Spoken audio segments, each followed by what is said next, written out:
Amazina nitwa Emmanuel Ndayambaje. Ndi umuyobozi wa koperative y'abahinzi b'urutoki ba Mushikiri, koperative Mushikiri Farmers.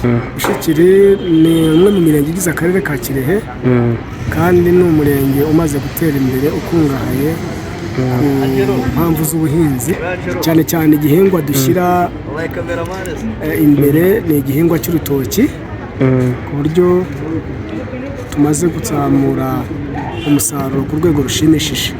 Twahereye ku gitoki gito cyane gifite ibiro biri munsi y'10, ariko kubera inama impuguro n'uburyo dufashwa na leta y'ubumwe, abantu bazamuye imyumvire ku buryo tugeze ku gitoki gisatira kinarenga ibiro 100.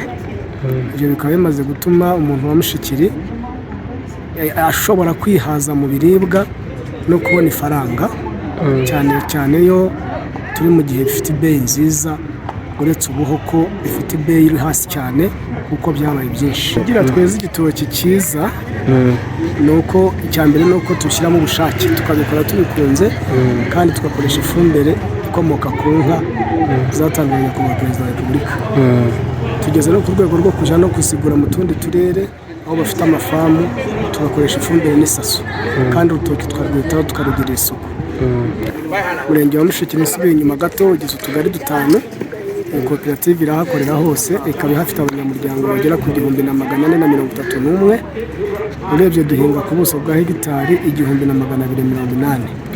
Tukaba duhinga ibitoki byo mu bwoko bw'inyamunyu, ubwoko bw'injagi nibwo bwiganje, n'ibyerwa bike, ariko dusatira nabyo kubica bigashiramo kuko injagi nizo zikunzwe ku isoko. Harimo n'ibindi bike cyane bisanzwe byavagamo umutobe, kuko nabo abaturage baba bawukeneye, ndetse n'iby'imineke. Ariko ibyiganje cyane dukuramo amafaranga yo kudufasha mu mirimo yo kuzamura iterambere ry'ubukungu n'imibereho myiza y'abaturage ni ibitoki by'inyamunyu. Ikinshimisha cyane ku giti cyanjye ni uko nahinduye imyumvire ya bagenzi banjye, bakumva bagakunda gukorera urutoki, kandi nanjye ubwanjye tujyanamo. Nanjye ndakora urutoki ndarufite, ku buryo nanjye nabona ko mfite ibyo nagezeho, cyane cyane nko kwigisha abana, aho abandi bigenda bibananira. Ntekereza ko abana banjye bose bagiye kuzasoza kwiga bagatangira na kaminuza, abandi bazigezemo. Umuhinzi wese uri muri koperative agomba kugira urutoki n'inka, ibyo ngenda bifite. Umwana agenera abahinzi bakeneye gutera imbere bafite ubutaka, ni uko atari ngombwa guhinga urutoki ariko ufite ubutaka bunini. Ubutaka buto bukoreshejwe neza bushobora kugira umusaruro ku gihingwa cy'urutoki, bigatangaza buri munyarwanda wese, kuko ubutaka bungana n'umudugudu bwa are 6, iyo buhinze neza ku buryo bwiza wakurikije amabwiriza yose y'ibikorerwa urutoki, buri kwezi bushobora gusarurwaho ibiro 500 by'ibitoki.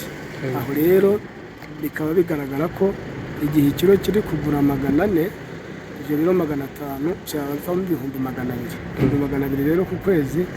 Ni umushahara utari mutoya ushobora kugufasha kwivana mu bukene ukagira aho ugera. Imbogamizi dufite ubu ni ibeyi, nubwo dufite ibitoki byinshi bidafite isoko rishimishije. Kugira urutoki rugende neza rwera icyo kiro cy'ibitoki kingana gutyo navuze, biba byagusabye gushoramo amafaranga menshi, kandi tuyakura mu mabanki. Aho rero iyo ibitoki biguze make cyane bishobora guca intege umuhinzi, kuko adashobora no kubasha kwishyura ya banki yamuhaye bwa bushobozi bwo kugura ifumbire n'isaso. Tukaba dusaba ko ubwo twamaze guhindura imyumvire tubibwirijwe na leta y'ubumwe, leta yashyiramo imbaraga mu buryo bwo kudushakira amasoko.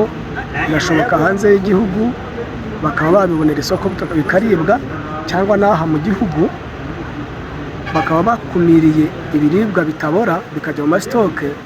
Muri aya mezi 3 tugira umusaruro mwinshi, leta ikagaburira abanyarwanda isanzwe igaburira ibyo bitoki byacu kugira byo gupfa ubusa no kugabanuka ibeyi cyane.